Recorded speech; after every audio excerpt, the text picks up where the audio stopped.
Entonces, buenos días y debido a lo que el decano declaró que esta semana no hay actividades académicas, y digamos no voy a tener clases formales, ¿no? En el sentido de adelantar materia, sino quería comentarles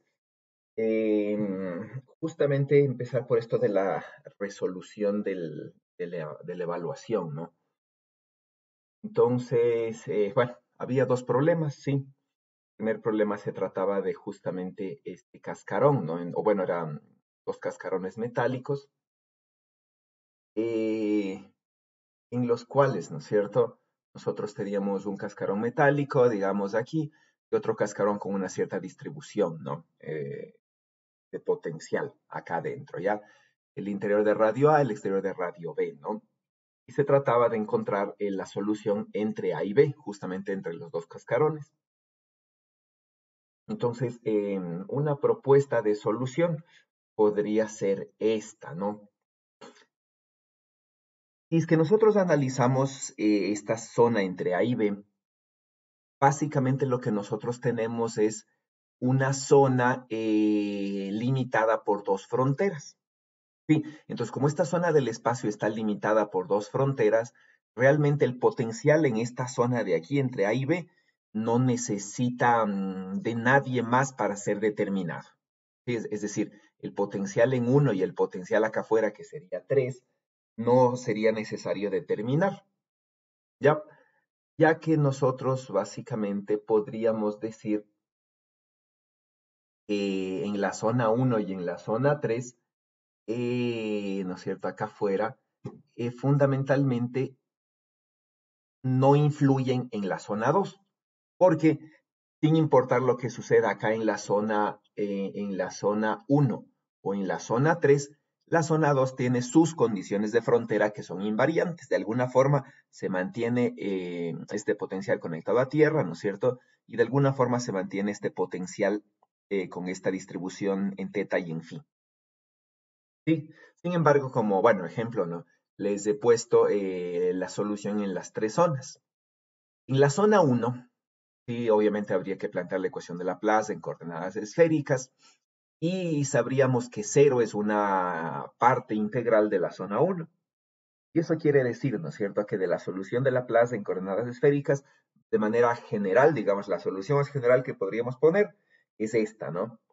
El potencial puede ser, bueno, en teta y en phi, de hecho aquí, debe ser expresado como esta condición. Sí, siendo el término que debería haber aquí, ¿no es cierto? El término B sub L sobre R a la L más 1, 0, porque si no el potencial es divergente, ¿no? Ya, esta sería la solución. Como les digo, este no hace falta resolverlo estrictamente, ¿no? En el problema. En la zona 2, que es justamente la que nos interesa entre A y B, como no tenemos ni ceros ni infinito, digamos, que hagan eh, perdón, no tenemos ningún valor de R, ¿no es cierto?, que haga infinito a estos términos entre A y B, básicamente deberíamos considerar la solución más general que sería esta. Mientras que en la zona 3, ¿sí? En la zona 3, nosotros tendríamos, ¿no es cierto?, que el potencial en la zona 3, que básicamente depende de R, de teta y de phi, ¿sí? es simplemente es simplemente una combinación de estos, ¿no? Y en este caso, por ejemplo, digamos, tenemos los términos T, y este sería la forma de la solución, ¿no es cierto?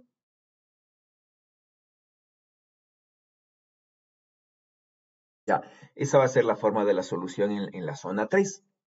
Y entonces nosotros tendríamos fundamentalmente estas tres soluciones, ¿no? Y les repito, no necesito yo resolver nada de la zona 1 ni nada de la zona 3 para calcular el potencial en la zona 2. Pero, ¿no? Si yo necesitaría, por ejemplo, la distribución de carga en la esfera 1, en la esfera de radio A o en la esfera de radio B, ¿sí? necesariamente en la esfera de radio B, como tiene dos fronteras, la densidad de carga superficial dependerá de los dos campos eléctricos aquí, en la zona 2 y en la zona 3, por ejemplo, para la esfera de radio B. Porque básicamente, ¿no es cierto? Aquí vamos a tener, por ejemplo, vamos a tener, por decirles, ¿no? Un campo eléctrico que pertenecerá a la zona 2, otro campo eléctrico que pertenecerá a la zona 3, y la densidad de carga superficial ahí dependerá de esos dos campos eléctricos. Bueno, y entonces, ¿no? Necesitaría resolver el potencial en ambos partes para poder calcular la densidad de carga aquí. Lo mismo acá, ¿no es cierto? En la esfera de radio A. ¿Ya? Entonces, esa es, ¿no es cierto?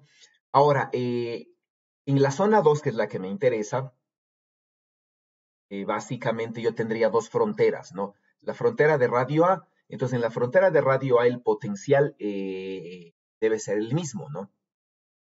Sí, entonces el potencial en el 1 en radio A debe ser igual al potencial en el 2 en el radio A, y esto debería ser igual al potencial dado, ¿no? Al potencial, no he puesto ningún nombre, en teta y en phi. Sí, bueno, aquí, aquí digamos debería haber una dependencia explícita en phi, ¿no? Y es porque bueno, el problema originalmente tenía otra forma y le cambié. Entonces,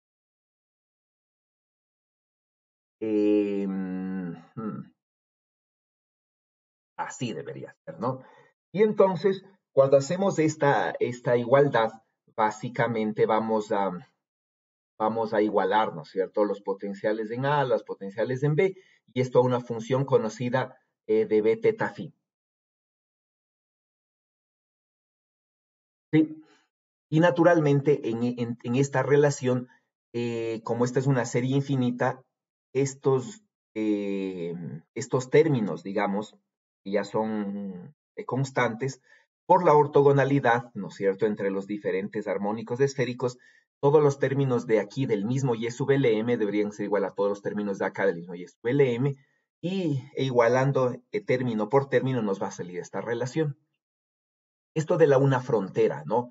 Y por otro lado, nosotros podríamos decir, de aquí, ¿no es cierto? También podríamos encontrar y decir, esto va a ser igual al potencial B teta phi, que es un dato. Sí, y entonces podríamos aplicar la condición de ortogonalidad y podríamos obviamente aquí plantear una integral, ¿no es cierto? De esta función por el armónico esférico y sub L prima M prima, es decir, multiplicar esta cosa, ¿no? Por ejemplo, así me refiero, ¿no? Sí, integrar todo esto, multiplicar por y sub Lm, primas, e integral en el ángulo sólido. Y de aquí vamos a sacar, ¿no es cierto?, que todos estos coeficientes de aquí van a ser evaluados en L', M', y tendríamos en principio una condición, ¿no? Lo mismo para estos de acá, ¿sí? Integrando, ¿no es cierto?, y aplicando la condición de ortogonalidad. Y entonces van a ser igualados, van a ser evaluados estos en A sub L y M primas. Pero bueno, eso no se pedía, ¿no? Simplemente se pedía la relación entre estos coeficientes de aquí. Entonces digamos que eso no era necesario, ¿no? Pero ese sería el paso, sí. ¿Ya? Por otro lado, nosotros tendríamos la segunda frontera, ¿sí? Entonces en la frontera en B, básicamente tendríamos el potencial 2 y el potencial 3, ¿no? En el potencial 2 igualado a 0 nos va a dar este igualado a 0. Y este de aquí es una suma de ceros, de coeficientes ceros por los armónicos esféricos. ¿Sí? O lo que es lo mismo, ¿no? En este lado de aquí, aplicando la condición de ortogonalidad, cada uno de los términos de aquí deberá ser 0. ¿Sí? Y entonces no voy a tener la segunda condición, que es la que realmente se pedía en el problema, y esto reemplazando acá tendríamos esta siguiente condición. Entonces, básicamente ya resueltas las dos condiciones de frontera, tendríamos ya el potencial 1, ¿sí? Y el potencial 2, básicamente, ¿no? Con estos coeficientes A y B. Entonces, todos los coeficientes que están aquí en la serie están puestos en función de B. Y aquí, bueno, y aquí observé perdón, no es así. Aquí yo observé un problema, ¿no? Que voy a plantear con café. Entonces, por ejemplo, como esto de aquí, ¿sí? Voy a...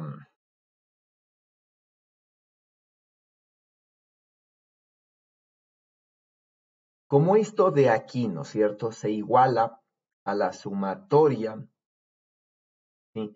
En L y M del coeficiente D sub LM de B a la L más 1 y del armónico esférico, ¿sí? Multiplicado por los armónicos esféricos Y sub LM, ¿sí? Y esto también tiene que ser igual a 0. No sé, en algunos casos vi, ¿no es cierto?, que de alguna manera lo que se dice es que de aquí, ¿no es cierto?, de esta condición de aquí, ¿sí? Se saca que D sub LM tiene que ser 0, lo cual es correcto. Todos los D sub LM tiene que ser 0, porque al aplicar la condición de ortogonalidad entre este y el 0, cada uno de los cocientes de aquí es 0. Y eso es correcto, ¿no? Pero de alguna forma se ve que como perdón, que como este término es el que está dividido para R a la L más 1, este término está dividido para R a la L más 1, se saca la conclusión, ¿no es cierto?, que si DLM es igual a 0, también, perdón, así sería, también C sub LM tendrá que ser 0, porque igualan, ¿no es cierto?, se iguala este término de aquí con este término de acá, ¿ya? Y se saca que los dos tienen que ser iguales. Sí, lo cual no es cierto, ¿no es cierto? Porque esta constante de la izquierda es toda esta constante es la que debería igualarse a toda esta constante de acá, no el coeficiente solamente que depende de R a la L más 1 en el denominador, ¿sí? Porque esto ya fue evaluado, ¿no? En un valor R que es igual a B. Y entonces cuando igualamos en esta frontera, ¿no es cierto? En R igual a B, ¿sí? Ya estos dos coeficientes, este coeficiente es una constante, ya no depende de R, y ya no puede igualar término por término. Pues ahí lo que sacan es que este término C sub LM es 0, por lo tanto, bueno, por lo tanto ahí pueden concluir lo que sea, ¿no? De ahí, bueno, ya no creo que lo sacan, ¿sí?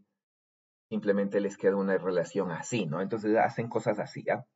Entonces eso es lo que primero quería aclarar, ¿no? Que no puede igualar el término de aquí solamente con el término de acá, sí, sino que la ortogonalidad lo que me dice es que la constante multiplicada a el armónico esférico Y sub LM va a igualarse a toda la constante que está multiplicada por Y sub LM, porque esa es la ortogonalidad, ¿no? Sí, sí, si ustedes recuerdan, ¿no? La ortogonalidad típicamente se tiene así, ¿no? Entonces ustedes dicen, por ejemplo, tengo ax cuadrado más bx más c, ¿sí? Y esto, por ejemplo, digamos que sea igual, ¿no es cierto?, a 4x cuadrado más 2x menos 1, ¿sí? Entonces la ortogonalidad, ¿no es cierto? Aquí, ¿qué es lo que me dice? Como esto tiene que ser igual para todo x, la única opción no es que igualo término por término, ¿sí? A es igual a 4, B es igual a 2, C es igual a menos 1, ¿no? Sí, da lo mismo si es que, por ejemplo, aquí yo tuviese, ¿no es cierto? En vez de tener, por ejemplo, aquí A tuviese D más A, lo que estaríamos diciendo, ¿no? Entonces, yo tengo un D más A aquí, obviamente D más A tiene que ser igual a 4, ¿no? Entonces, eso es lo que haríamos, ¿no? Más o menos. Y eso es lo que sería el equivalente de lo que está escrito acá. ¿Ya? Sí, sería como igualar nada más una parte de la constante. Bueno, entonces en función de esta igualdad, ¿no es cierto? Sacando esto igualado, toda esta constante igualada a 0, ya se saca esta relación y podríamos tener el potencial 2, ¿no? De esta manera, que es la forma más general. Sí, siendo B sub LM, pudiendo haberlo expresado a partir de aquí, ¿no? A partir de esta relación ay, perdón, ¿entiendo? A partir de esta relación de ortogonalidad. Entonces se multiplicaría por un y sub lm', se integraría en el ángulo sólido, se aplicaría la ortogonalidad y tuviésemos esta igualdad igualada a esta cosa, ¿no? Y de aquí se podría sacar de manera general los b sub lm. No sé si tienen alguna pregunta de esta primera parte.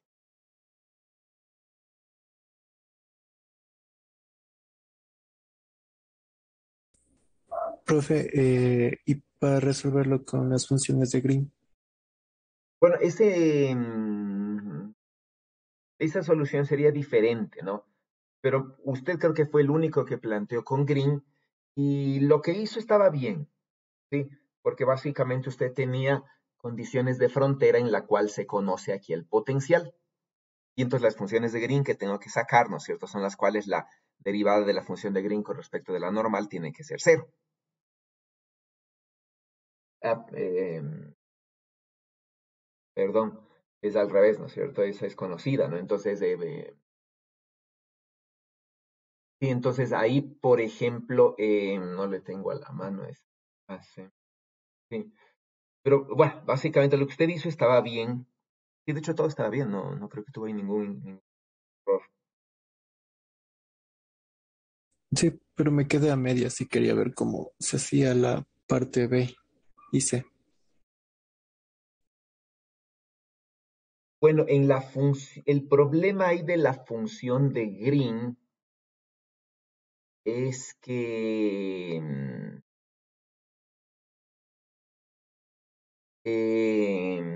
no existe esa condición de ortogonalidad, ¿no? Porque no estamos utilizando los armónicos esféricos y ahí sí tocaría resolver. No le tengo hecho aquí a la mano, así que lo peor es que no encuentro mi entero del iPad, así que es difícil escribir. Entonces, pero podría plantearles la solución, ¿sí? Para que le vean si es que quieren. Pero ahorita no los ofrezco porque no, como les digo, no tengo los recursos necesarios ni el tiempo porque pensaba solamente tener una hora para que a las 8 puedan ir al Congreso. Sí, pero eso les podría ofrecer eh, para una siguiente, para mañana, para que vean cómo es con funciones de Green, ¿ya? La segunda parte, bueno, era más fácil, ¿no? Ya tenían el potencial 2 que dependía nada más de teta, de una forma específica, ¿sí? Y aquí la clave era simplemente darse cuenta, ¿no es cierto? Que esto de aquí se podía escribir así, ¿no es cierto? Como esto de aquí. Ah, bueno, digamos que esto es del coseno de teta, ¿no? Ya se sabe. Y entonces se puede escribir así. Y entonces cuando me doy cuenta que el potencial en la frontera se puede escribir como la suma de dos polinomios de Legendre, entonces este armónico esférico, ¿no es cierto?, en Y sub Lm, por la simetría alrededor, por la independencia del problema en phi, ya no debe depender de phi, solamente debe depender de teta, y entonces este armónico esférico se lo puede reemplazar por el polinomio de Legendre en teta y una raíz, ¿no? Sí, usualmente, ¿no? Una raíz, ya que ustedes recordarán, ¿no? El polinomio de Legendre ustedes recordarán, ¿no es cierto? Que el polinomio de Legendre se relaciona por una raíz aquí, por el armónico esférico en m igual a 0. Sí, y entonces, ¿no? Cuando se hace bueno, esta raíz que aparece aquí, ¿sí? Esta raíz que aparece aquí, básicamente se la puede escribir aquí dentro o puede ser absorbida por esta constante. Yo en este caso, como esta constante es indeterminada, la raíz que debería aparecer al cambiar el armónico esférico por el polinomio de Legendre es absorbida, ¿no? Por las constantes de aquí, o por la constante. Entonces no lo he escrito, ¿no? Y entonces evalúo esto en A, ¿sí? Y esto igualo en la frontera a este. Y entonces, ¿no? Igualo este término, ¿sí? Con cada uno de los términos de esta cosa, porque ya esto ya está expresado en una serie en polinomios de Legendre. Entonces, como todos los coeficientes P sub 2 para arriba, ¿no? P sub 3, 4, 5 y así son cero, todos estos, todo este coeficiente, ¿no es cierto? Deberá ser igual a 0 para L igual a 2, 3, 4 en adelante. Y entonces el B sub 2, ¿no es cierto? Todos los B sub L superiores a 0 y 1 tendrán que ser 0. Mientras, ¿no? Que cada uno de estos este será igual a B sub 0 y el término 0 también será igual a B sub 0 y nos va a quedar esta identidad, y estas dos identidades, ¿no? De donde básicamente ya tengo el valor de B sub 0 y B sub 1 y eso ya puedo reemplazar en mi serie. Y entonces, creo que de ninguna solución creo que vi que se hayan fijado en esto, ¿no? Que hayan podido escribir esta función realmente como polinomios de Legendre. La mayor parte se ha quedado pues que han llegado, digamos, a finalizar, se han quedado en esta expresión, ¿no? El B sub L, bueno, el C sub L o el B sub L, cualquiera de los dos, reemplazado con esta identidad, casi muchos o la mayoría han hecho eso, ¿sí? Y expresado, y de aquí, ¿no es cierto?, despejado en función de esta integral, y esta integral le dejaron simplemente expresada, ¿no? Porque no supieron, bueno, no se dieron cuenta la ortogonalidad aquí, ¿no? La expresión esta, ¿ya? Era la idea. Bueno, entonces se llegaría a un potencial ya explícitamente dado, ¿sí? Como función de R y de teta, ¿no? Y la tercera parte, si ustedes recuerdan, era la condición, la carga acá. Sí, entonces como les decía, ¿no? La carga aquí, perdón, ¿están viendo? La carga aquí, ¿no es cierto? En esta frontera dependerá fundamentalmente de dos campos, ¿no? El campo eléctrico 2, por ejemplo, así, ¿sí? Y el campo eléctrico 3, ¿sí? Pero ya vimos, ¿no es cierto? Aquí que el potencial en esta zona es cero. Porque básicamente, ¿no? En esta frontera, ¿sí? En esta frontera de aquí, tenemos un potencial conectado a tierra que tiene simetría esférica, ¿ya? Y que en el infinito veo un potencial conectado a tierra, ¿no? Entonces aquí el campo no se ve afectado, digamos, ya por esta cosa, ¿no? Por esta frontera de aquí. Entonces, sí, y eso ya se lo había visto acá, ¿no? Se lo había visto. Sí, sí. Los coeficientes tienen que ser cero. Recuerden que esto es cerrado. Ya. Entonces, este potencial era cero. ¿Sí? Y entonces, aplicando a la condición de frontera, solamente tengo un campo eléctrico, es decir, solamente tengo realmente este campo eléctrico. ¿Sí? Este campo eléctrico aquí no existe, ya es cero. Entonces, este campo eléctrico aquí es igual a la frontera acá, ¿no? ¿Sí? Y entonces voy a tener una densidad de carga, básicamente, ¿no? La derivada normal, que la derivada direccional, ¿no? Sí, que sería el campo punto R, sería esta derivada. ¿Sí? Recordando que el campo, ¿no es cierto?, es menos la derivada del potencial con respecto a R, y con este menos se hace más, entonces esta es la derivada de aquí. Entonces esta derivada con respecto a R evaluada en la frontera B, ya que sería todo esto de aquí evaluado en B, tiene que ser igual a la densidad de carga, ¿no? A 4pi la constante eléctrica por la densidad de carga, y entonces la densidad de carga va a ser esto, ¿no? 1 sobre 4pi esta constante, multiplicado por todo este valor. ¿Sí? Entonces voy a tener una densidad de carga que básicamente depende del ángulo teta de esta manera, ¿no? ¿Sí? Y esto más o menos era de esperar. ¿Por qué era de esperar esto, ya? ¿Qué tenemos aquí? Porque fíjense, este potencial de la esfera intermedia, de la esfera de radio A, es un potencial constante más un potencial que depende del coseno del ángulo teta. ¿Ya? Entonces, lo que nosotros vamos a tener, ¿no es cierto?, va a ser la superposición de dos esferas, ¿no es cierto?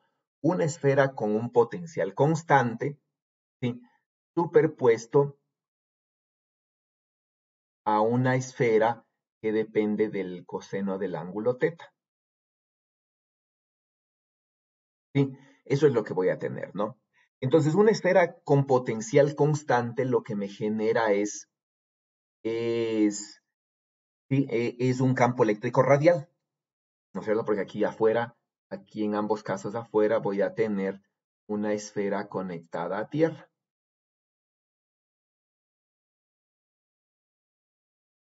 ¿Sí? Entonces, en ambos casos voy a tener, ¿no es cierto?, una esfera conectada a Tierra.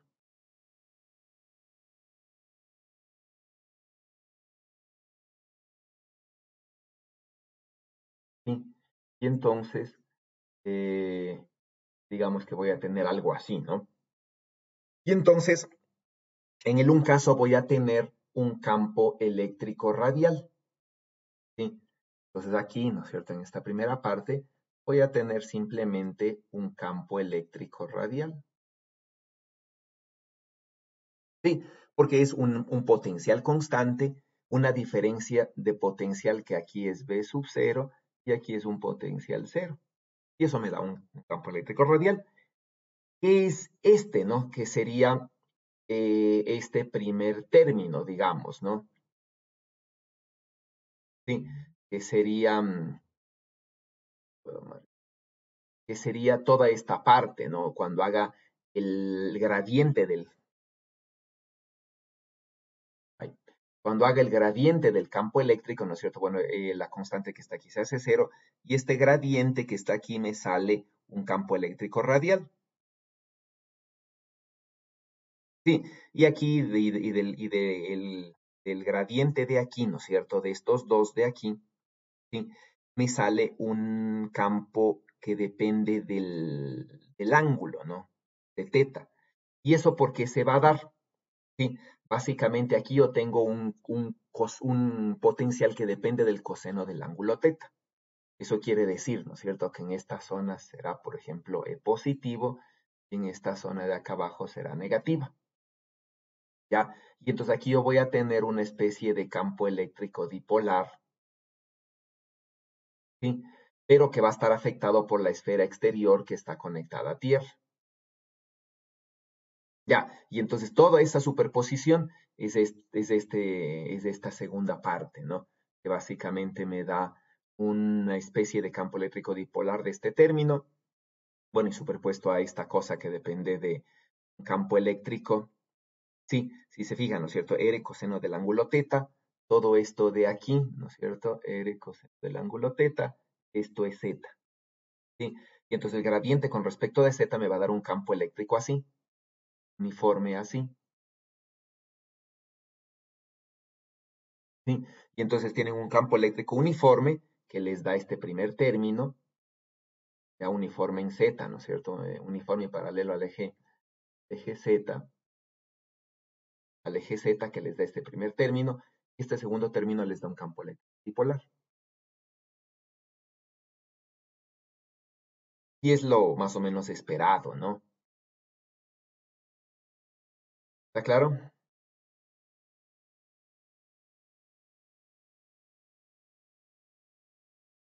¿Preguntas de esta primera parte?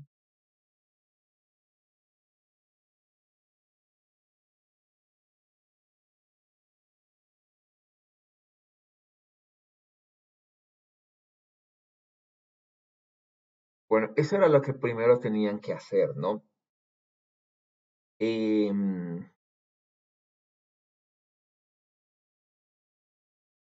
Bueno, el segundo problema sí me sorprendió un poco la, la solución, ¿ya? Sí vi algunos errores que me preocupan. Bueno, en el segundo problema, ¿no es cierto? En la parte A ustedes tienen, eh,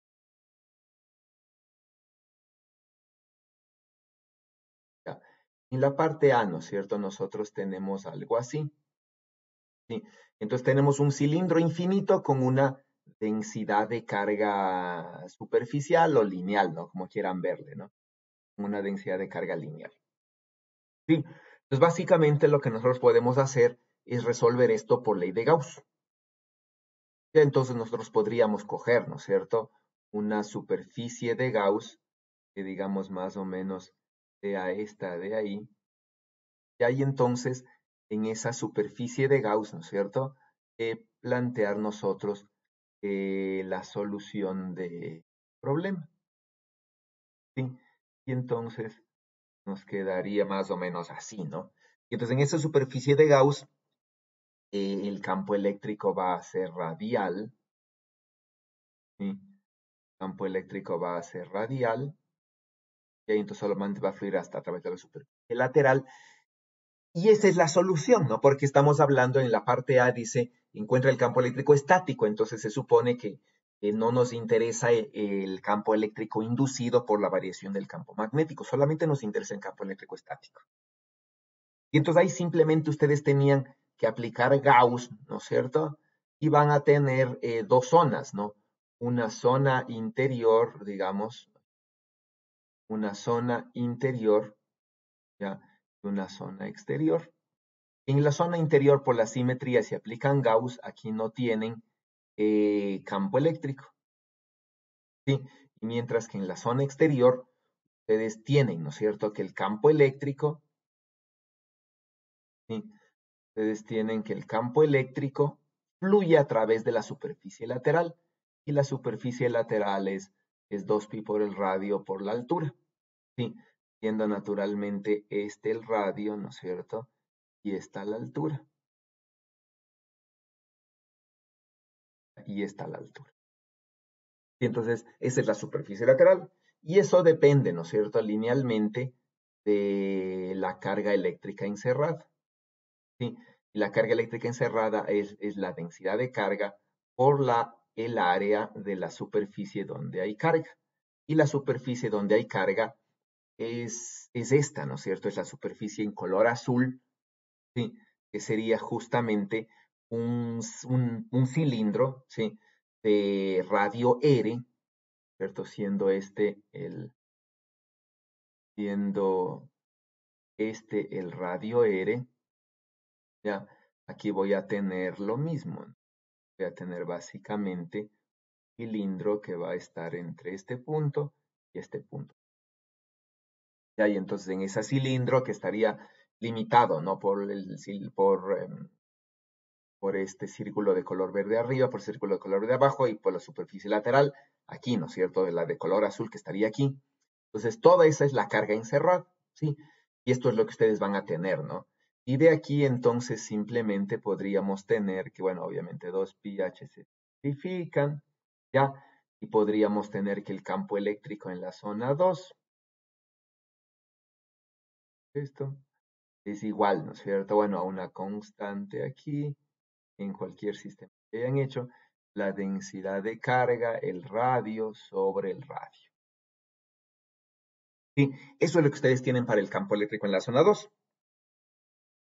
El campo magnetostático, que era la otra parte, era la aplicación simplemente de la ley de Ampère. Entonces, ¿no? Cuando este cilindro comienza a girar, sí, como este cilindro tiene densidad de carga superficial, aquí, ¿no es cierto? Tiene densidad de carga superficial que gira, se va a formar una corriente. Y entonces aquí también he tenido problemas con la corriente, porque la corriente diríamos que básicamente va a ser, ¿no es cierto? Sí, va a ser la densidad de carga de manera general por la velocidad. Sí, pero esta densidad de carga que yo tendría es superficial y entonces la densidad de carga volumétrica se reemplazaría por una densidad de carga superficial. La velocidad, ¿no es cierto?, va a ser literalmente el omega por R, y esta va a ser la velocidad, y va a tener dirección en phi. Sí, y esta va a existir solamente, si quieren complementarle, en una delta de Dirac cuando el radio en coordenadas cilíndricas, ¿sí? R o ρ, como quieran ponerle, sea igual al radio. Sí, entonces aquí he visto el primer problema, ¿no? Hay algunos que han dividido aquí para R. Sí, bueno, para cualquier R, ¿no? Sí, ya sea R minúscula o R mayúscula. Entonces, ahí, bueno, ahí tiene el primer problema, ¿no? Sí, porque cuando ustedes integran, por ejemplo, ¿no? Creo que esta es la forma más clara de entender. Sí, dicen, voy a integrar, ¿no es cierto? Esta de aquí, por ejemplo, esta cosa de aquí. Y entonces digo, voy a integrar una función que es 1 por la delta de Dirac de x menos 0. ¿Ya? voy a integrar eso y entonces esto me da 1. ¿Sí? Y eso es un 1 adimensional, no tiene dimensiones de nada, ¿no? Cuando hacemos esto, por ejemplo, y diríamos, ¿no? Digo, voy a integrar la función 1 por una delta de Dirac de R menos R, por ejemplo, en coordenadas cilíndricas. Ya. Si aumento aquí el R, y si aumento aquí el R, ya sea minúscula, no sería minúscula, de hecho, correcto. Si aumento aquí el R, ¿sí? Y evalúo, esto me va a dar 1 sobre R, ya que tendría en unidades, si quieren verle, 1 sobre metro. ¿Sí? Entonces, este R de aquí no pertenece acá. ¿Ya? Ahora, por ejemplo, fíjense, ya digo, voy a integrar este en una delta de Dirac del phi, por ejemplo, phi menos phi sub 0. ¿Ya? Y este tiene como jacobiano R de phi. ¿Sí? Entonces, si integro esta cosa, ¿no es cierto? Aquí me va a dar R. Sí, entonces, ahí viene, ¿no? Entonces, este R de aquí, la delta de Dirac es la delta de Dirac por el diferencial de volumen es adimensional.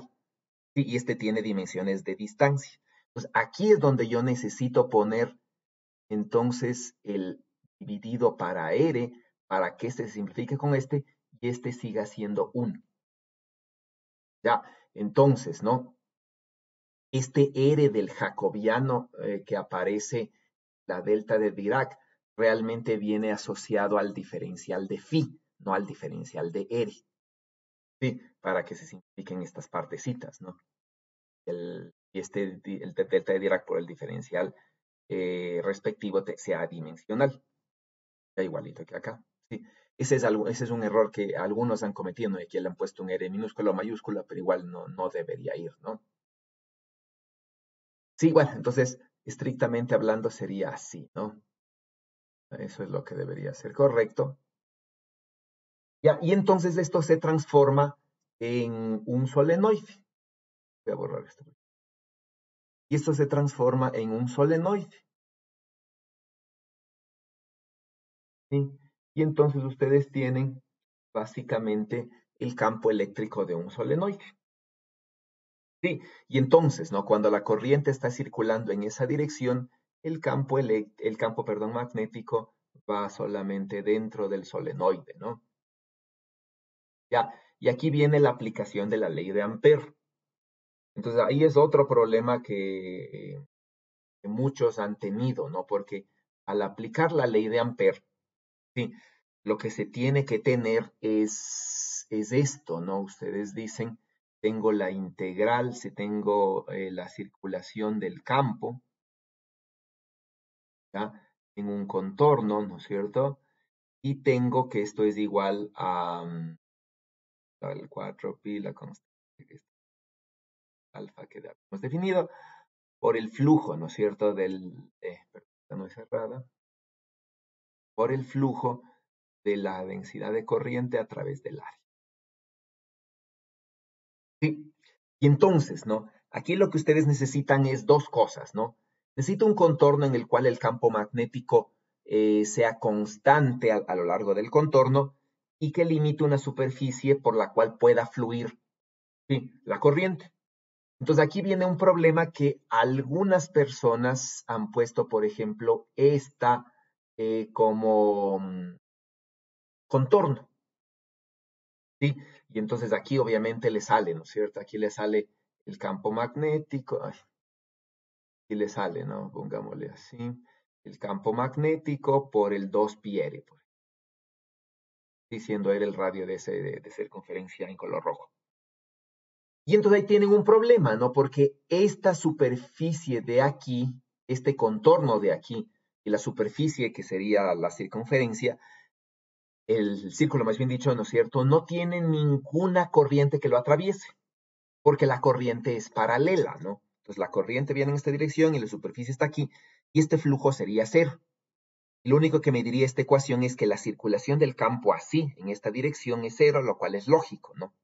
¿Por qué? Porque según la ley de Biot-Savart, el campo magnético es ortogonal a la corriente, ¿no? Porque si ustedes recuerdan, tenemos que el diferencial de campo magnético ¿cierto? Por ejemplo, es igual a mu sub 0 por J cruz R.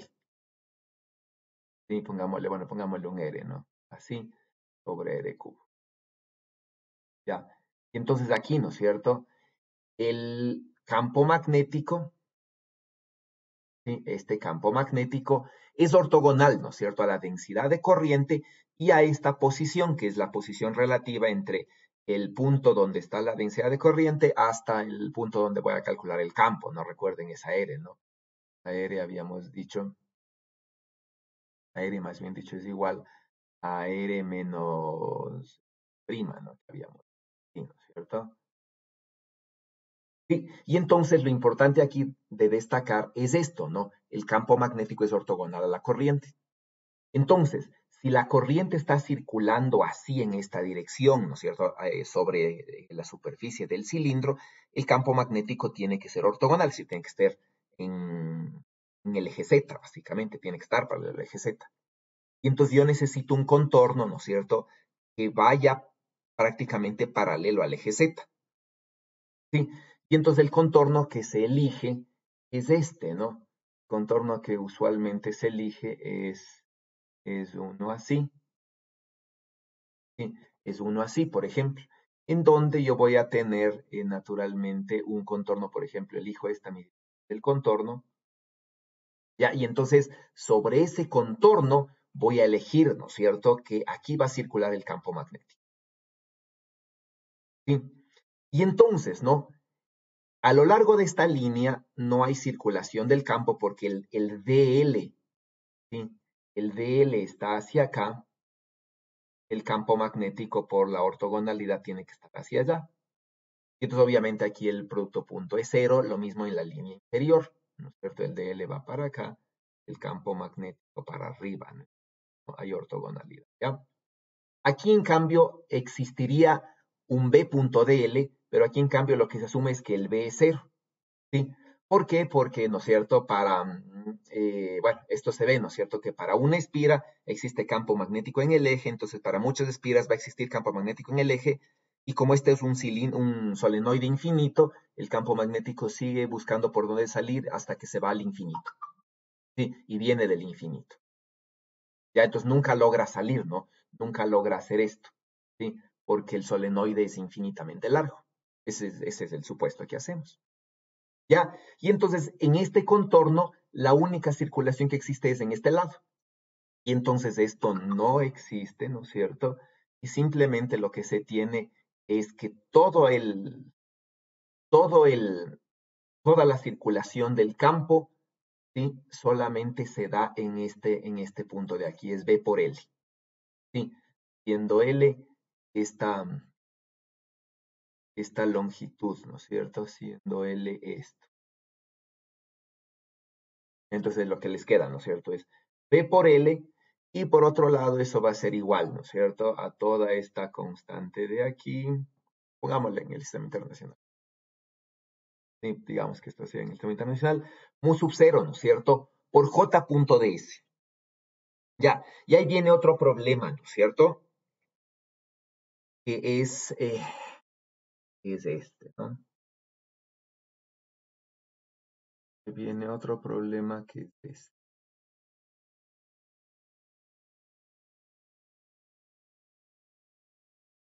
Ya, cuando ustedes tienen una corriente volumétrica, la corriente va viajando por todo el interior del volumen, ¿sí? Y atraviesa entonces, y atraviesa esta superficie, y atraviesa esta superficie, ¿sí? Entonces lo que les había dicho, ¿no? Entonces una corriente volumétrica atraviesa una superficie que es un área. Ay, perdón, no están viendo. Ahí sí. Y entonces, ¿no es cierto? Ustedes tienen eso, ¿no? Entonces, tienen una corriente, como les decía, ¿no es cierto? Tienen un alambre y tienen una corriente volumétrica, ¿sí? Que está atravesando toda, ¿no es cierto? Toda esta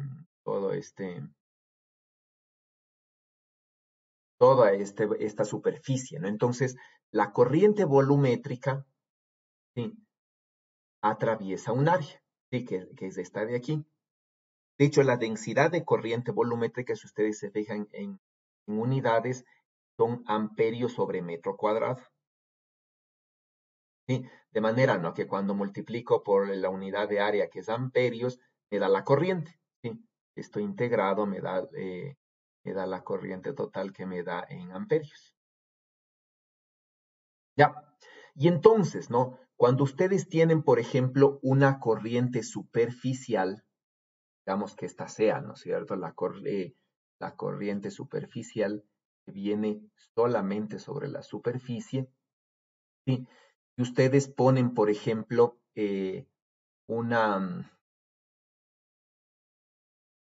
ustedes ponen una superficie sobre la cual va a atravesar, ya, la corriente no atraviesa toda esta superficie, ¿sí? No es que la corriente atraviesa toda esta superficie, ¿sí?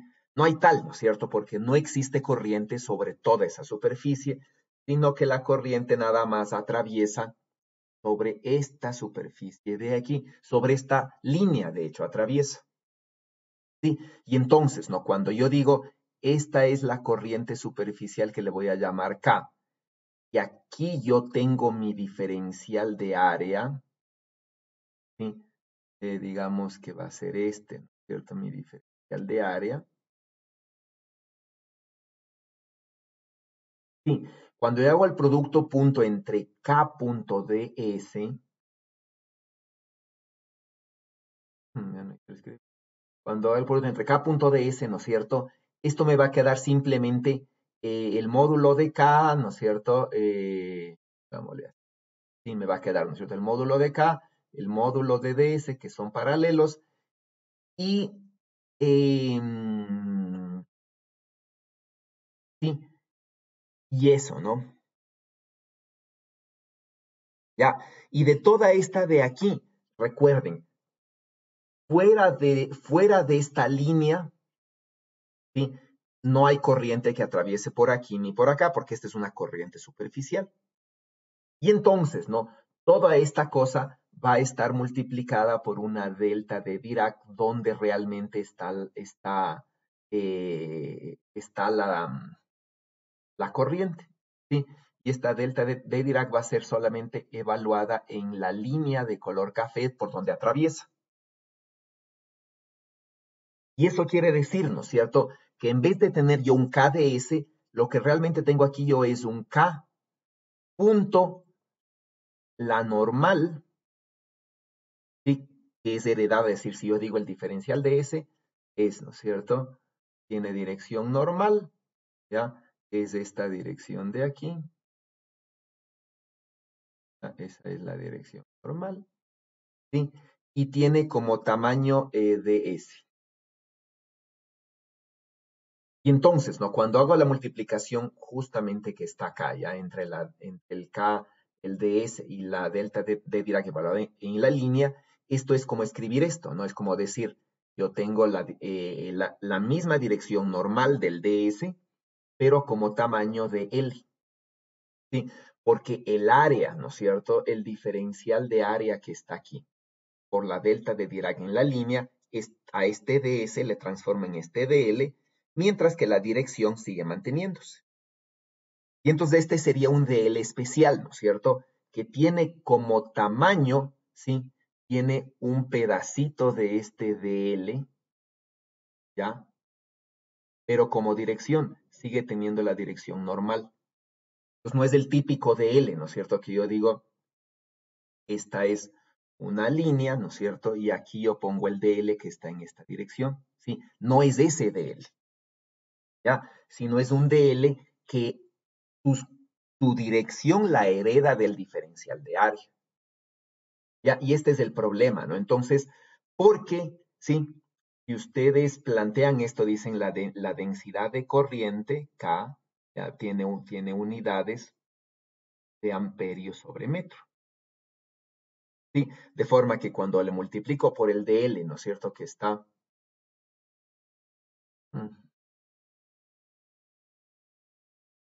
Ya. De forma, ¿no? Que cuando le multiplico por el dl, y que está aquí, que está en metros, esto me da en amperios. Y entonces, ¿esto a qué me trae, ya? Cuando venimos acá otra vez, ¿no es cierto? Esta corriente de aquí es superficial. ¿Sí? De hecho, es esta, ¿no? Es una sigma por la velocidad, que es de omega en phi, y un delta de Dirac en el radio en cilíndrica es igual al radio del cilindro. ¿Ya? Y entonces, esta corriente superficial solamente atraviesa por aquí. ¿Sí? Por aquí atraviesa la corriente superficial. ¿Sí? Ahí es donde la corriente superficial está entrando, ¿no? Entonces, si les dibujamos, por ejemplo, diríamos, aquí está la corriente superficial atravesando. ¿Sí? Y entonces esta corriente superficial solamente atraviesa a lo largo de, voy a ponerle más, a lo largo de esta línea. ¿Sí? Y entonces la corriente superficial llega a ser simplemente, ¿no? Toda esta corriente que está aquí llega a ser simplemente, eh, ¿sí? Llega a ser simplemente la corriente J, ¿no es cierto? Que es sigma por omega por el radio, por la longitud de esa cosa, que es L. Ya, y esto de aquí se simplifica, y ese es el campo magnético. Entonces, muchos se han equivocado en la aplicación de la ley de Ampere aquí y han puesto, por ejemplo, un ds aquí, ¿no es cierto? Un ds en el cual, por ejemplo, se plantea, ¿no es cierto?, que varía el phi y el z o varía algo, ¿no? Cuando este de aquí en verdad es un dz simplemente. Pero la dirección no es en z, ¿no? Porque la dirección la hereda del ds y este es un dz que tiene phi. De manera que cuando le hago producto punto, este, donde que le hago producto punto, ¿no es cierto? Esta cosa de acá arriba que tiene dirección phi, phi punto, el phi de acá es 1 y me queda simplemente j por el dz. ¿Verdad esto? Entonces, ese error de en la ley de Ampere está, ¿no? Existe y existe un error frecuente, digamos. Entonces, bueno, ese es el campo magnético, ¿no? Dentro, ¿ya? Ese es el campo magnético dentro, ¿ya? Campo magnético fuera, en cambio, aquí no, bueno, el cilindro es infinito, no sé, el solenoide es infinito, básicamente es cero. Y esa es la primera parte, ¿no? Sí, bueno, y aquí, como estábamos en la parte estática, esta es la velocidad, ya no quiero escribir, cero.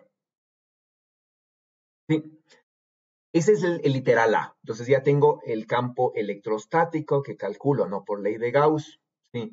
Que dentro es cero, fuera existe y es radial, ¿sí? Que es este de aquí. Ya tengo el campo magnético por ley de Ampere, ¿no es cierto? En cambio, dentro es esta cosa y fuera es cero. Ese es el estático. Esos son los campos estacionarios, digamos, ¿no es cierto? Para la segunda parte, en cambio, se dice, calcule el campo magnético ya no cuando está estático, ya no cuando la frecuencia de giro ya ha llegado a ser estable, sino que cuando este cilindro comienza a acelerarse y la frecuencia angular depende del tiempo. ¿Ya? Y entonces aquí dice, utilice, ¿no es cierto?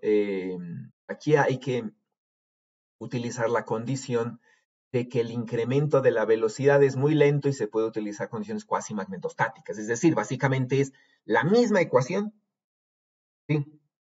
Simplemente que en lugar de poner omega sub cero, pongo una frecuencia omega que depende del tiempo. Pues para el literal B no había que hacer mucho, ¿no? Para el literal B simplemente había que calcular ¿no es cierto? Y aplicar la misma ecuación.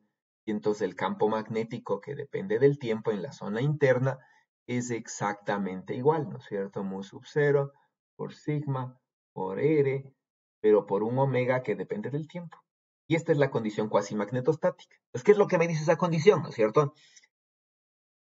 Ignore la corriente de desplazamiento y calcule el campo magnético como si fuera estático, ¿sí? Entonces aquí lo que estoy haciendo es esta, ¿no es cierto? Tengo una ecuación del campo magnético que sigue siendo cero tengo otra ecuación, ¿no es cierto?, de Maxwell, en la cual ya estoy despreciando, ¿sí?, este término, ya estoy despreciando este término, ¿sí? Este le estoy despreciando, ¿ya? Ese le estoy despreciando, ¿no? ¿Por qué? Porque aquí yo tengo una condición en la que y este campo, pongámosle, ¿dónde hacemos? Aquí. Si este campo magnético varía en el tiempo, un campo magnético variable en el tiempo por Faraday tiene que inducir un campo eléctrico variable en el tiempo. Y entonces el campo eléctrico variable en el tiempo inducido tiene que modificar a su vez el campo magnético. Entonces, si el campo magnético varía en el tiempo, aquí se tiene que inducir, en el espacio se tiene que inducir un campo eléctrico, que de hecho va a estar inducido y va a estar circulando como la conferencia de color rojo. Ya, entonces este campo eléctrico inducido va a tener que inducir una corriente de desplazamiento que va a modificar el campo magnético original. Entonces, eso es lo que me dice, ¿no? La condición cuasi magnetostática me dice, este incremento de la velocidad angular es tan lento que el campo eléctrico inducido es despreciable comparado, esta corriente de desplazamiento es despreciable comparado con la corriente del solenoide. Eso es lo que estoy haciendo, ¿ya? Y entonces tengo las mismas ecuaciones de la magnetostática porque he despreciado este término. Y entonces vuelvo a caer en la misma ley de Ampère, excepto que omega es depende del tiempo. ¿Sí? Y ahora sí ya puedo hacer la segunda parte, ¿no? Entonces, si ya tengo sí, si ya tengo aquí, ¿no es cierto? Si ya tengo aquí un campo magnético, ya dependiente del tiempo, ya, si ya tengo ahí, ¿no es cierto? Un campo magnético dependiente del tiempo,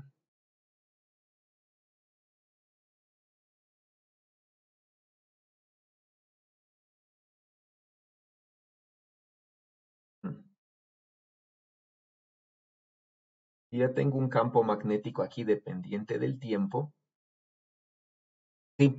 Entonces, ¿qué es lo que me dice Faraday, ¿no es cierto? Me dice eh, esto, ¿no?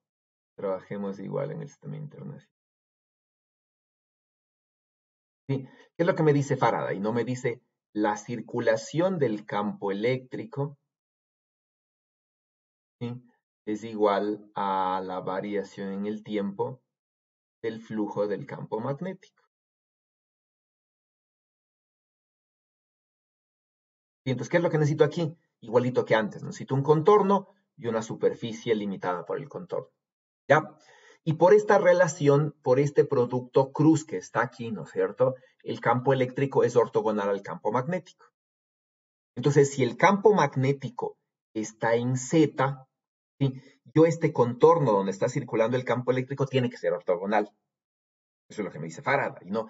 Y entonces escojo un contorno ortogonal, por ejemplo este, ¿ya? Si estoy afuera o si estoy adentro. Cualquiera de los dos, ¿no? Pongámosle con otro color.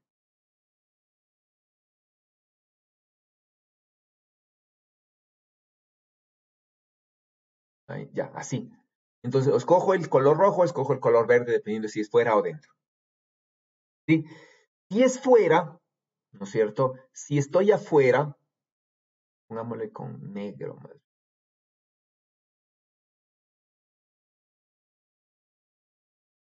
Ya. Entonces, si estoy afuera, ¿no es cierto? Si estoy afuera, yo podría decir, el campo eléctrico circula a lo largo del contorno, donde la longitud del contorno es 2pi por el radio. ¿Por qué no es? Sí, donde este sería el radio del contorno. ¿Ya? Y tengo que calcular el flujo del campo magnético. Pero el flujo del campo magnético no fluye hasta afuera, solo fluye.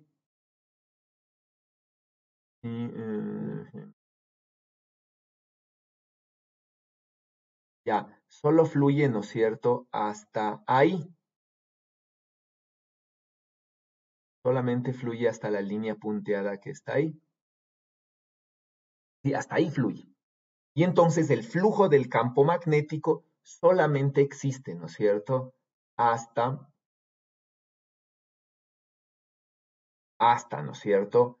Bueno, digamos, el campo magnético que es uniforme por el área del contorno por donde fluye, que es esta.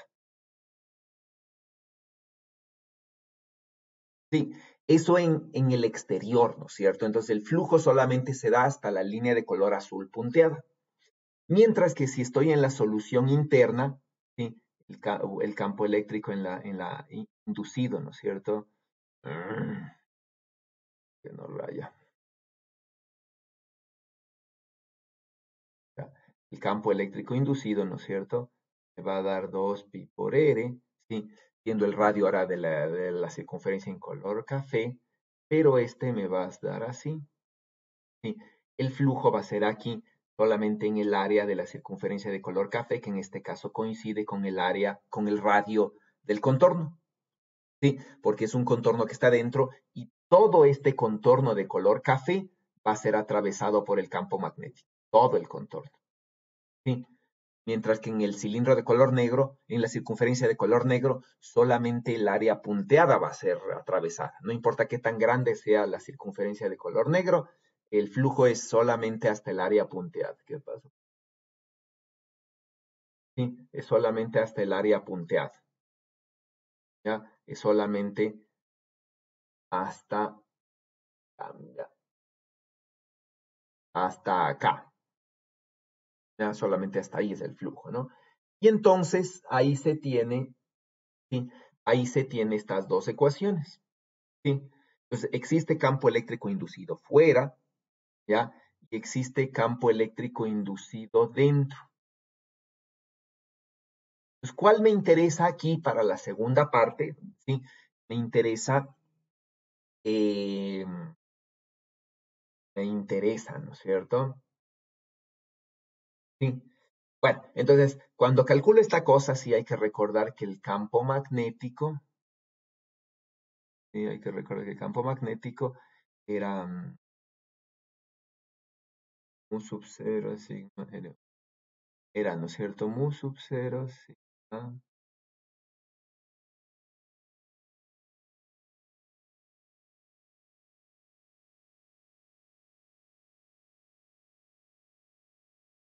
Ya, ese era el campo magnético. Sí, y entonces existe una variación del flujo porque existe una variación del campo. ¿Ya? Y entonces aquí simplemente reemplazamos, ¿no? Este campo magnético, ¿sí? En estas dos ecuaciones y vamos a tener un campo eléctrico inducido. ¿Ya? En el caso interior, el campo eléctrico depende del radio, ¿sí? Del radio R, y en el campo eléctrico exterior, en cambio, decrece inversamente con el radio R, ¿no? R mayúscula es una constante, recuerdo. Y entonces con eso yo ya puedo calcular el siguiente literal, ¿no? Entonces ya tengo el campo eléctrico por ley de Faraday en el literal B. Y ya puedo irme a la ecuación en C, ¿sí? Y entonces, en la ecuación en C, ¿qué es lo que yo voy a tener? Voy a tener ya una carga eléctrica que está superficialmente aquí, que me da una corriente, ¿no es cierto?, que está girando, ¿sí? Es esta corriente que está así, ¿no es cierto?, que está circulando como si fuese un solenoide, y tengo un campo eléctrico que también está en la dirección I, es decir, ¿sí? Es decir, este campo eléctrico radial no puede generar trabajo, ¿no? Porque J.E para este campo eléctrico radial, la corriente J es en la dirección phi, el campo eléctrico estático, este estacionario, es en la dirección radial. J.R 0, es decir, este campo eléctrico no puede hacer trabajo sobre esta corriente, ¿ya? Porque J es para allá, ¿no es cierto? Y el campo eléctrico es radial. Y entonces, y este es el campo eléctrico, ¿sí? Radial. Entonces ese campo eléctrico no puede hacer trabajo. ¿Quién sí puede hacer trabajo? ¿Sí? Es este campo eléctrico inducido, ¿ya? Entonces, aquí, aquí, ¿no es cierto? Va a haber un campo eléctrico inducido, que es este, ¿ya? Y este campo eléctrico inducido es el que va a generar trabajo, porque J y E son paralelos. Entonces, en este caso, ¿no es cierto? Para este ejemplo, J y E son paralelos para este campo eléctrico inducido.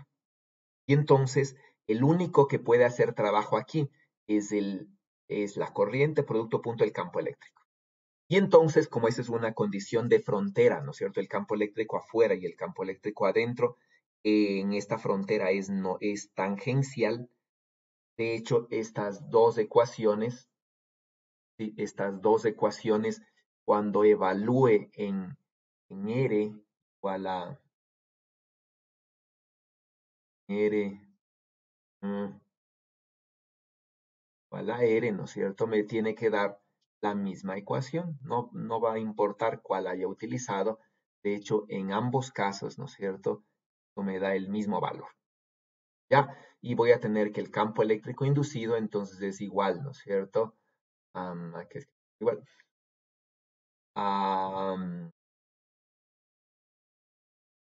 R cuadrado, R, ¿no?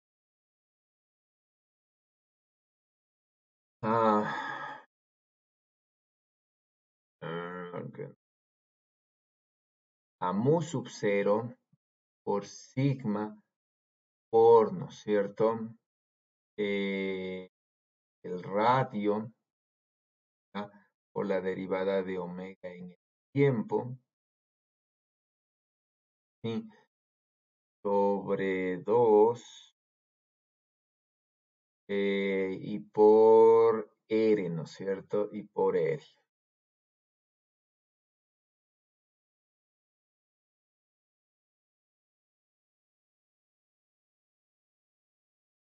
¿Sí?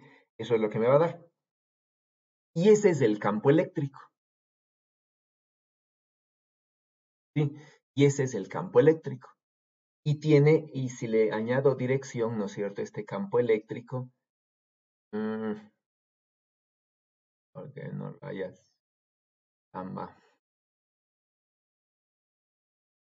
Este campo eléctrico tiene dirección phi, ¿ya?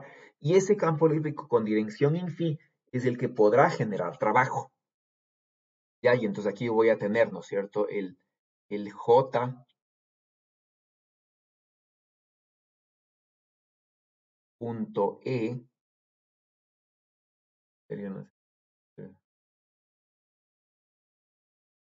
J punto E es el que va a generar trabajo, ¿ya? Y entonces esto simplemente va a ser la magnitud de J por la magnitud de E, porque ambos son paralelos, ¿sí? Y entonces se multiplica J por E con el signo correcto, no sé, con el signo menos de aquí adelante, y ya se tiene el valor. Y esa sería la densidad de trabajo por unidad de tiempo por unidad de superficie, en este caso, ¿no? Porque J es una corriente superficial, entonces esto me va a dar la densidad de corriente, la densidad de trabajo por unidad de tiempo superficial. Y esto lo puedo integrar, ¿sí? Sobre toda la superficie. Entonces esto realmente me va a quedar, ¿no es cierto?, la corriente superficial por el campo eléctrico e integro sobre toda la superficie lateral del cilindro. Y esa va a ser la potencia por unidad de tiempo, y, más dicho, el trabajo por unidad de tiempo entregado por hecho por el campo eléctrico. ¿Sí? Y ese es el agente mecánico que está entregando energía. ¿Ya? Entonces, este agente mecánico, ¿no es cierto?, es el que está entregando energía, y esa energía en qué se transforma, es la pregunta, ¿no? Entonces ustedes integran esta cosa, ¿sí? Integran esto y encuentran obviamente la solución al literal B. ¿Ya? Entonces la pregunta es, ¿dónde se almacena esta energía una vez que ya no hay velocidad? Entonces, ¿no? Cuando ya no hay velocidad, cuando ya no hay cambio en la velocidad, este trabajo es cero porque el campo eléctrico inducido es cero y entonces este trabajo solamente existe durante la aceleración. ¿Ya? Y entonces, ¿no? Cuando ya se alcanza la velocidad máxima, la velocidad omega sub cero, ¿dónde se almacena este trabajo? ¿sí? Y entonces ustedes calculaban todo este trabajo de aquí, ¿sí? Para todo el tiempo, ¿ya? ¿Y dónde se debe almacenar, no? Al final, ¿qué es lo que yo tengo? ¿Sí? ¿Qué es lo que yo tengo, no es cierto? Entonces, a un inicio tengo un cilindro sin rotar, ¿sí? Pues a un inicio tengo un cilindro sin rotar que está con velocidad angular cero. Eso quiere decir que a un inicio voy a tener un campo eléctrico estático, ¿sí? Y al final, ¿qué es lo que voy a tener? El mismo campo eléctrico estático superpuesto a un campo magnético.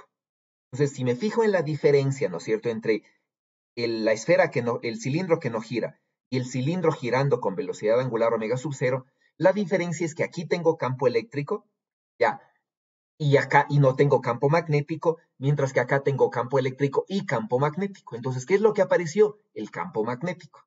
Entonces, ¿dónde tiene que almacenarse la energía mecánica hecha para girar esta cosa, ¿no es cierto? Este trabajo hecho, ¿dónde tiene que almacenarse? En el campo magnético. Entonces, ¿dónde se almacena esta energía, ¿no es cierto? Esta energía J.E, sí, es en el campo magnético, dentro del cilindro, ¿sí? Y entonces hacen el cálculo de esta cosa, ¿no es cierto? De este trabajo, y simplemente lo que ustedes van a tener es esto, ¿no? Sí, simplemente lo que ustedes van a tener es que tengo que integrar en el tiempo en el cual la cosa esta acelera, ¿sí? La corriente, ¿no es cierto? Que es la corriente que era sigma por omega por R multiplicado al campo eléctrico, ¿no? Que es mu sub cero, ¿sí? Eh, Perdón que no puedo escribir. Porque no escribes. Por sigma por R cuadrado sobre 2 de la derivada de omega tiempo integrado en el tiempo. Ya, eso es lo que voy a tener, ¿no? Y entonces obviamente el dt con el dt se simplifica, ¿sí? Y esto lo que me queda es una constante y lo único que debo integrar es esta, ¿no? Es esta sigma de aquí.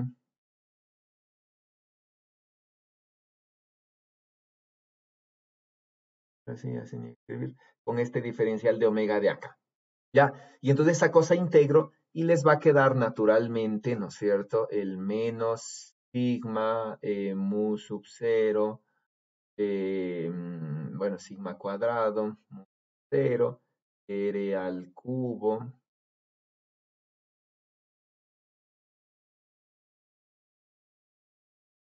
¿sí? R al cubo, ¿qué más? Sobre 2, ¿no es cierto? Y la integral de omega, que es omega al cuadrado sobre 2, ¿sí? Entre el tiempo cero y el tiempo final. Al tiempo cero que la velocidad no se, que la cosa esa no se mueve y al tiempo final, ¿no es cierto? Que esta cosa se mueve, ¿ya? Con velocidad omega. Y ese va a ser el trabajo por unidad de superficie. Y esto tengo que integrarle por la superficie, donde integrarle por la superficie simplemente es multiplicarle por la superficie lateral, porque todo eso es constante, ¿no? Entonces todo esto de aquí, simplemente le integro, ¿no es cierto? Ay, ya, le integro en la superficie, ¿ya?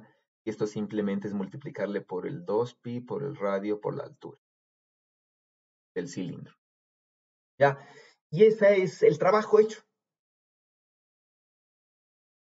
¿sí? Y ese trabajo hecho, ustedes le comparan con el campo magnético, ¿no? Con la densidad energética del campo magnético, si ustedes le comparan, ¿no es cierto? Con eh, no es así, ustedes le comparan así con esta integral, todo el volumen interior debe darles lo mismo, ¿sí? Y ese era el segundo problema. ¿Sí? Y entonces, ¿qué es lo que pasó? ¿No es cierto? En la última parte, ¿qué es lo que pasó? ¿Sí? Entonces, ¿cómo es el flujo energético? ¿Sí? Entonces, en la última parte, ¿no? Para responder a el flujo energético, naturalmente que hubo un trabajo hecho para acelerar el sistema, ¿no? Entonces, bueno, si considero la masa de esta cosa, naturalmente que existe un trabajo mecánico que le dará energía cinética a esto, es verdad, sí, sí, supongo que tiene masa, pero en la parte de la energía, digamos, almacenada en el campo, este trabajo J.E, ¿sí? que originalmente tenemos aquí, finalmente es entregado por un agente externo para generar esta energía almacenada en el campo magnético. Y entonces, poco a poco, ¿no? Se va generando este trabajo para dar este campo, ¿no? Naturalmente que de alguna manera un trabajo mecánico no estamos considerándolo en este J.E, el trabajo mecánico de la inercia que tendrá este, es decir, un medio de la energía cinética debido a la inercia y debido al giro que tiene esta casa, ¿no? De cilindro, ya eso no sé. Preguntas de este segundo problema.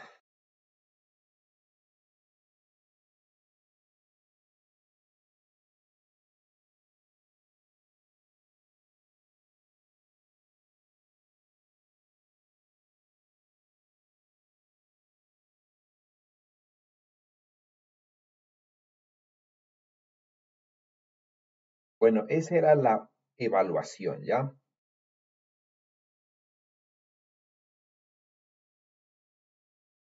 Era la evaluación y eso era lo que tenían que hacer para para esta segunda evaluación. ¿Sí?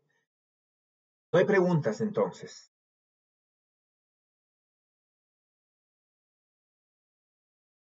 Bueno, eso más o menos es lo que yo les quería presentar.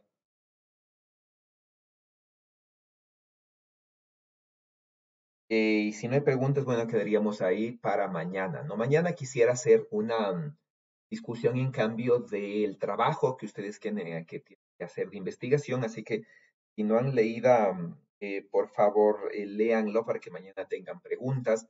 Más que una explicación, quiero hacer aclaraciones, ¿no? De las dudas que ustedes puedan tener, ¿ya? No voy a hacer una exposición yo de lo que tienen que hacer, sino voy a aclarar las preguntas que ustedes me traigan.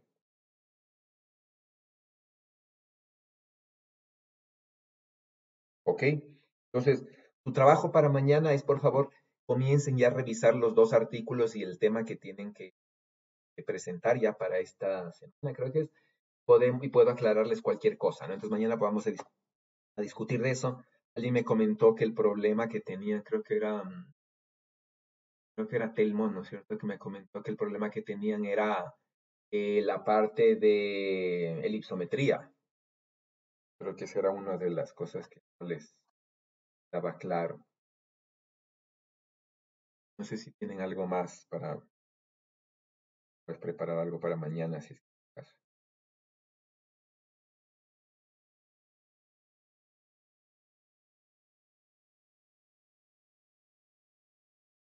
Nada más.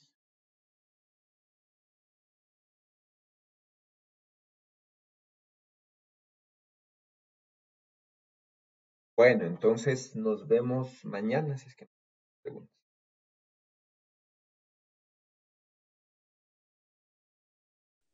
Nos vemos. Chao, profe, hasta mañana. Hasta luego, profe. Hasta mañana, profe.